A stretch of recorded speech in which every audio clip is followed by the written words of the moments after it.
In Latin, the word persona means the mask, worn by ancient theatrical actors. According to Carl Jung, each of us wears a mask when we step onto the stage of society.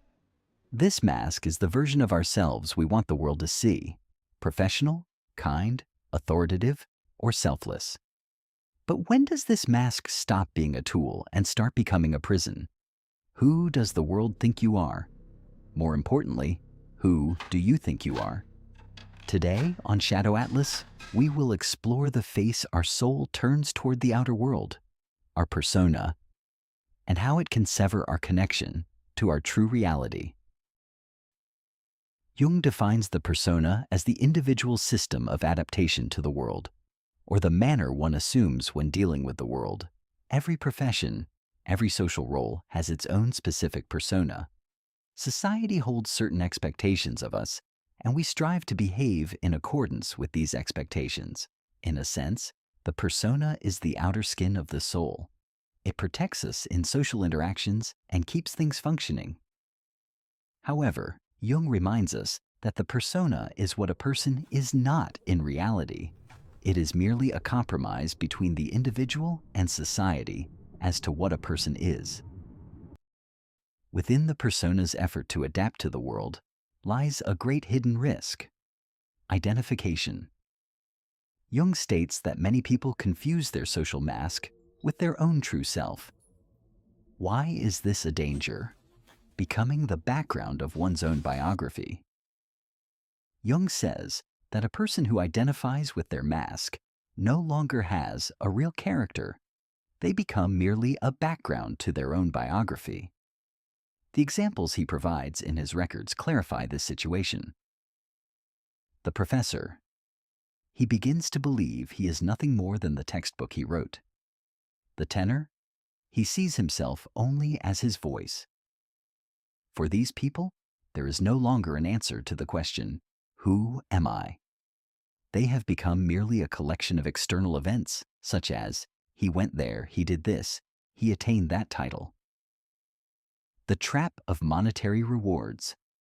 Why would someone willingly choose to turn into a mask? Jung's answer is both simple and striking. Because the persona is usually rewarded with hard cash. Society applauds, both materially and morally, the doctor, the lawyer, or the mother who plays their role perfectly. This external success blinds the ego and leads the individual to believe they are something they are not. The Shirt of Nessus and the painful separation. Jung likens identification with the mask to a mythical catastrophe, the Shirt of Nessus. In mythology, this poisoned shirt stuck so tightly to Hercules' skin that trying to remove it was as painful as tearing flesh from bone. For a person to say, "I am not just a general manager," or "I am not just a self-sacrificing mother," to strip away that persona sometimes requires Herculean courage and passing through a burning fire. If this courage is not shown, the individual is condemned to live the rest of their life within the assumptions that others and themselves hold about who they are. Psychic catastrophe, unconsciousness and neurosis.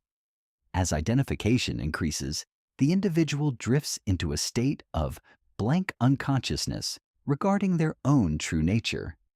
This situation reflects in our roles at home as well. When a woman remains only mother and a man remains only father, marriage and life are reduced to the level of a production farm. Jung warns us that the repressed reality underlying this superficial adaptation will sooner or later lead to a psychic explosion or a deep sense of emptiness. Recognizing the persona and differentiating oneself from it is a vital step in the process of individuation, which Jung called the longissima via, the longest road.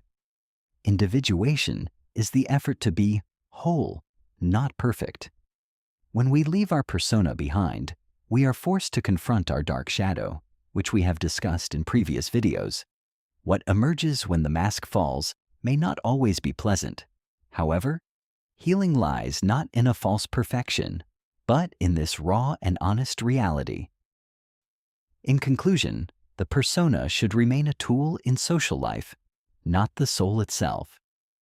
As Jung said, the search for wholeness is a laborious journey into one's own depths.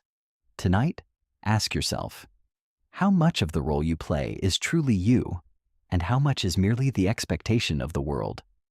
When the lights go out and the stage is empty, is there still someone under that mask? Remember, real life begins behind the mask. Subscribe to Shadow Atlas and continue to explore the ancient maps beyond your social masks with us.